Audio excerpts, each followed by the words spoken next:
Muy buenas, ¿cómo andan?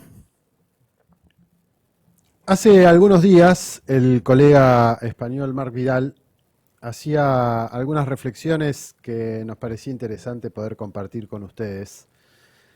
El 7 de abril del año pasado, de este año, perdón, Anthropic tomó una decisión sin precedentes en la historia de la tecnología. Construyó un modelo de inteligencia artificial llamado Mythos, y decidió no lanzarlo al mundo. No porque fallara, sino porque funcionaba demasiado bien. El modelo demostró ser capaz de asistir a grupos especializados en completar entre el 80 y el 90% de objetivos de ciberataques, reduciendo el umbral de competencia técnica necesaria para operar ofensivamente. Ante esto, la empresa optó por confinarlo. Ese gesto, aparentemente corporativo, es en realidad un síntoma de algo mucho más profundo. Para entender por qué ese momento importa, es necesario salirse del presente por unos minutos.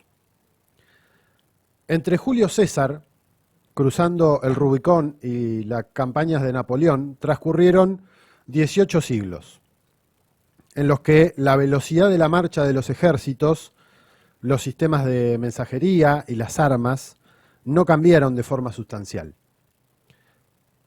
Luego llegó la máquina a vapor y en menos de 80 años el mundo se rehizo. Trenes, telégrafos, artillería de largo alcance. El cambio no había ocurrido en 18 siglos, sino que ocurrió en uno.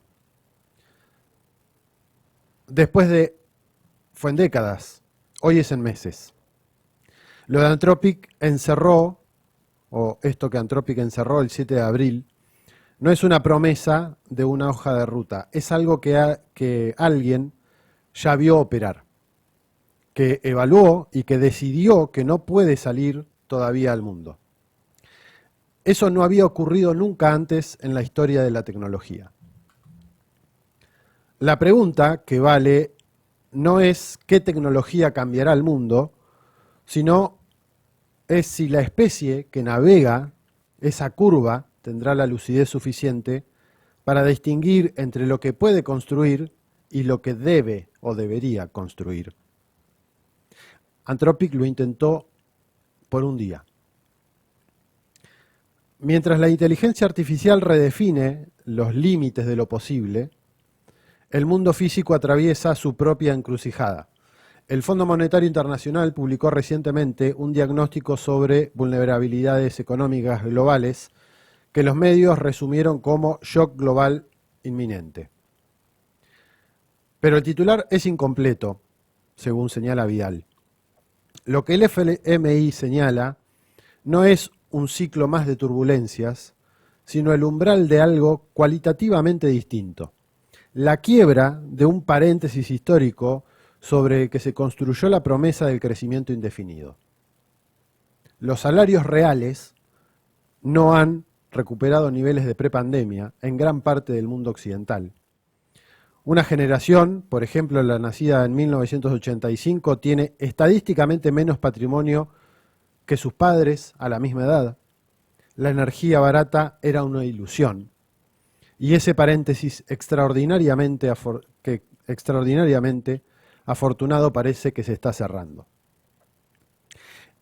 El nodo de esta crisis tiene nombre y coordenadas, el estrecho de Hormuz.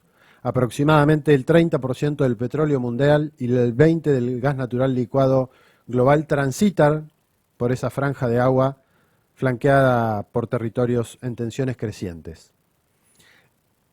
En relación con esto, el analista geopolítico Pepe Escobar describe con una precisión quirúrgica lo que ocurrió allí tras el fracaso de las negociaciones en Islamabad, donde Estados Unidos fue, según su lectura, no a negociar sino a dictar órdenes. Washington anunció un bloqueo naval no solo del estrecho, sino de todos los puertos iraníes en el Golfo Pérsico. Escobar lo califica como un acto de piratería sin precedentes en el derecho internacional, ejecutado por lo que denomina el Indo-PACOM, la nueva arquitectura de comando naval estadounidense orientada al Indo-Pacífico. Lo que hace este bloque cualitativamente distinto de otros episodios de tensiones es su objetivo real. Como señala Escobar con ironía, el secretario del Tesoro norteamericano, Scott Bessent, lo dejó claro sin querer. El objetivo no es solo Irán, sino impedir que China reciba el petróleo iraní. Esto convierte la maniobra en una guerra económica contra buena parte del mundo multipolar que está emergiendo. El instante decisivo, aún pendiente, es si la Armada de Estados Unidos tendrá la voluntad de interceptar cargueros chinos cargados con millones de barriles de petróleo. En ese punto exacto, la fractura del orden liberal dejará de ser un concepto abstracto para convertirse en una decisión operativa que alguien debe tomar en tiempo real. El análisis de Escobar incorpora además un actor que el debate occidental ignora sistemáticamente: Yemen. Las fuerzas de Ansarrollah controlan lo que él llama el triángulo de Al-Aqsa, que une el estrecho de Bab el-Manda con el canal de Suez y el estrecho de Hormuz. Su entrada en el tablero, que Escobar considera solo cuestión de tiempo, podría llevar al precio del barril del petróleo a $200 o más, con consecuencias sistémicas sobre cadenas de producción y de suministro a escala global. Un escenario, advierte, que algunos en Washington podrían incluso considerar premeditado. Provocar una escasez global de petróleo y de dólares para forzar a las naciones deudoras a liquidar bonos del Tesoro norteamericano a precios de remate y reducir con esto así una deuda soberana estadounidense de un modo que ningún acuerdo legislativo podría haber logrado. En sintonía con esto, el analista mexicano Alfredo Jalife Rame, en su programa Radar Geopolítico, agrega una perspectiva complementaria enriquecida por la voz en el último vivo que hicieron del embajador de la República Islámica de Irán en México, Adolfas Pasadide, quien aporta datos que de primera mano sobre las negociaciones y la posición estratégica de su país. El embajador precisa que antes del conflicto actual se realizaron 2 rondas de conversaciones mediadas por Omán. La primera en junio del 2025 y la segunda en febrero del 2026. En ambas ocasiones, según su relato, el 90% de las inquietudes que ambas partes habían presentado habían sido resueltas y se estaba a las puertas de la firma de un acuerdo. Irán ofreció diluir sus reservas de uranio enriquecido hasta el 3%, suspender la actividad nuclear por 5 años, abrir su territorio a inversiones por $500.000 millones y adquirir 500 aviones de fabricación estadounidense. Esto según el embajador iraní en México. La respuesta, según señala, fue una exigencia de rendición incondicional. La conclusión que saca es directa. El único actor que no se beneficiaría o no se habría beneficiado de ese acuerdo es Israel, y eso explica el colapso. Sobre el programa nuclear, el embajador desmonta la narrativa occidental con datos verificables. Irán lleva 60 años con tecnología nuclear sin haber producido armas atómicas. Su líder supremo había emitido una fatwa, una ley religiosa, prohibiendo el uso tanto el uso como la producción de armamento nuclear. La Agencia Internacional de Energía Atómica había emitido 15 comunicados confirmando que el programa iraní no tiene desvíos hacia fines militares, incluso el pronunciamiento del día anterior a la entrevista que se realizó. La analogía del embajador es elocuente. Prohibir a un país acceder a la energía nuclear porque algunos usan con fines bélicos ese tipo de tecnología equivale a prohibir los cuchillos porque existen los asesinatos.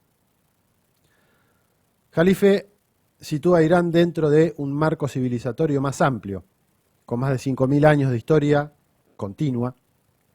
El país es uno de los que algunos teóricos denominan Estado-civilización, una entidad que no se organiza únicamente como Estado nacional moderna, sino como una unidad cultural, histórica, espiritual, que contiene en su interior múltiples etnias, idiomas, minorías religiosas, incluyendo judíos, zoroastrianos y comunidades sunitas, con representación parlamentaria inclusive dentro de ese país.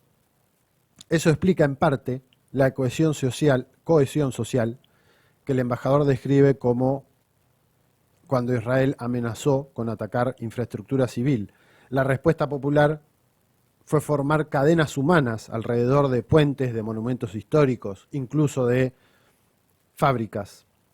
Una nación que ha resistido 40 días de conflicto contra la mayor potencia militar del planeta no es, en términos geopolíticos, un actor menor.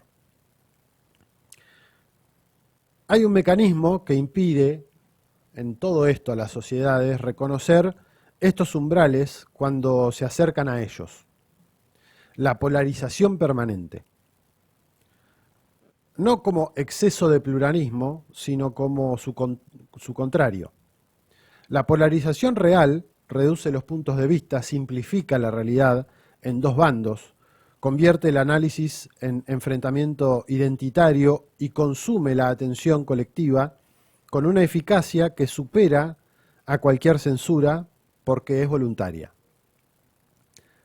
Las plataformas digitales están diseñadas sobre estímulos emocionales porque el conflicto retiene la atención.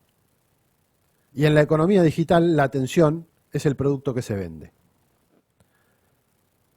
Este diagnóstico, que aparece tanto en el análisis sobre inteligencia artificial y aceleración tecnológica como en la lectura geopolítica de Escobar y Jalife, converge en un punto central.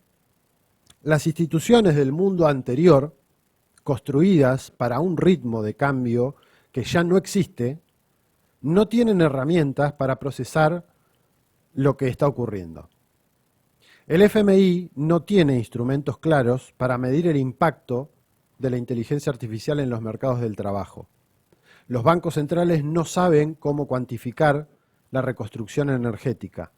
Y mientras tanto, el dinero se vuelve programable, las identidades se vuelven trazables y la movilidad libre se encarece hasta convertirse en un privilegio.